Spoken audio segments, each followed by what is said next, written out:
JG. Hey!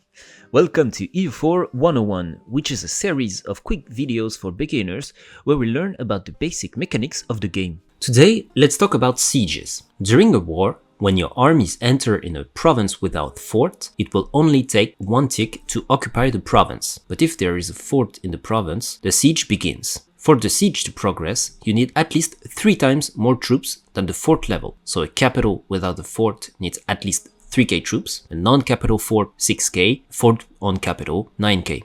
You should put at least 1 more thousand in every situation to be sure that if your troops takes attrition damage, the siege won't stop. Putting more infantry or cavalry than the required amount won't make the siege go faster. It only helps if your army is attacked by another during the siege. Actually, be prepared to reinforce your sieging army if the fort is on a defensive terrain, because you will always be considered the attacker and take the terrain penalty in battles. Every siege tick, you roll a dice that can go from 1 to 14, and then you add a bunch of modifiers. To win a siege, your total needs to be at least 20, which is almost impossible without any bonuses. The percentage you see on that small panel is the chance you have to win the siege at the current siege tick. If it's negative, it means you cannot win the siege for now, the siege needs to progress. What will make this value change over time is that if you do less than 20, a siege event will happen depending on how much your total is. Most events make the next phases gain a stacking siege status modifier that can go up to 12, as well as hurting the enemy garrison.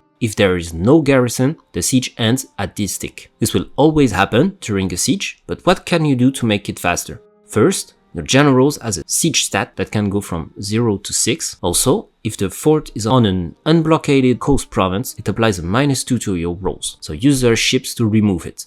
Starting from Miltech 7, you unlock artillery regiments. They are not very useful in battles for the moment, but it helps during sieges. Depending on the fort level, the more artillery you have, the higher the bonus. It can go up to 5. Artillery counts for the minimum number of troops to siege a fort, so if you want, you can run around sieging everything with only cannons, but don't get caught. If you have either ships close or enough artillery, you can do a naval or artillery barrage by paying 50 mil points. It will breach the walls and add a +2 modifiers to the siege. When the walls are breached, you can also pay 5 mil points to assault the fort. It's the fastest way to siege a fort, but it costs an enormous amount of men to do so. Do it only if you're not lacking manpower or need a crucial siege to end the war fast. If you do this, continuously shift consolidate so your armies can fight at full potential during all the assaults. Lastly, the base speed of a siege tick is 30 days, but it can be affected by 2 stats: siege ability for the attacker and fort defense for the defensor. Both modifiers counteract each other like scales. For example, 30% siege ability and 50% fort defense means the siege tick will be 20% slower, meaning 36 days. Thanks a lot for watching.